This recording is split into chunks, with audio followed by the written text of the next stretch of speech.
Why did an old conflict resurface at the Olympics between King Frederik of Denmark and King Felipe?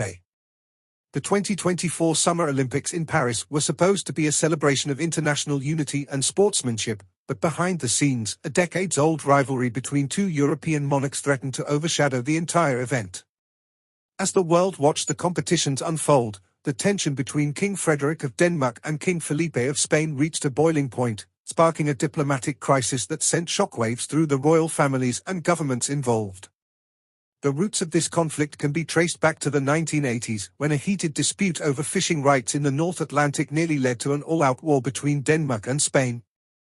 At the time, both kings were young princes, but they found themselves on opposing sides of the bitter international feud, with Frederik championing Denmark's position and Felipe defending Spain's interests. It was a volatile situation, with both sides digging in and refusing to back down, recalls a former Danish diplomat who was involved in the negotiations.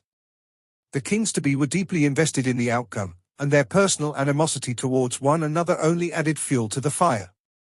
Though the fishing rights dispute was eventually resolved through diplomatic channels, the bad blood between Frederik and Felipe lingered, simmering below the surface for decades as they rose to the thrones of their respective kingdoms. Fast forward to the summer of 2024, and the two monarchs found themselves once again locked in a tense standoff, this time on the global stage of the Olympic Games. The catalyst? A controversial decision by the International Olympic Committee, IOC, to award the hosting of the equestrian events to Denmark, a move that was seen by many as a slight against Spain's long-standing equestrian traditions. It was like opening up an old wound, lamented one Spanish royal insider. King Felipe took it as a personal affront, an attempt by the Danes to undermine Spain's dominance in the sport. Tensions escalated rapidly, with both kings mobilizing their diplomatic resources to sway the IOC and influence public opinion. Accusations of bribery and backroom deals flew fast and furious, as the once friendly rivalry between the two men morphed into an all-out diplomatic war. You could feel the electricity in the air every time they were in the same room, described a journalist who covered the events in Paris. The animosity was palpable, and you just knew that something was bound to boil over at some point. That moment came during the equestrian finals, when a controversial judging decision sparked outrage among the Spanish team and their supporters. Amid the chaos, King Felipe was caught on camera angrily confronting King Frederik, the two men exchanging heated words and nearly coming to blows before being pulled apart by their security details. The incident was a public relations disaster for both monarchies, with the international media descending on the scene like vultures, eager to capture every salacious detail of the royal feud. Accusations of cheating, nepotism, and even international espionage were thrown around, further inflaming the already volatile situation. It was like something out of a bad soap opera, lamented one Danish official.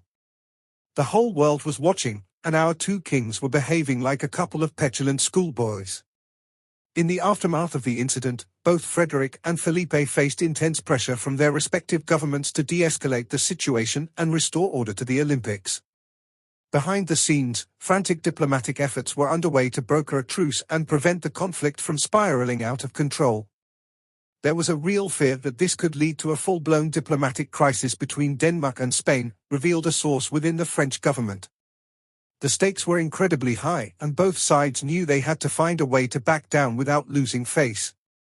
Ultimately, it was the intervention of Queen Margrethe II of Denmark and King Juan Carlos I of Spain, the fathers of the warring monarchs, that helped to defuse the situation. The two elder statesmen, drawing upon decades of experience and diplomatic savvy, managed to broker a fragile ceasefire, allowing the Olympic events to proceed without further incident. Yet, the damage had been done, and the legacy of the Royal Rumble at the 2024 Paris Olympics will linger for years to come. As the world bids farewell to the Games, the question remains, can the two kings ever truly put aside their differences and forge a lasting peace, or will their personal animosity continue to cast a shadow over the diplomatic relations between their nations?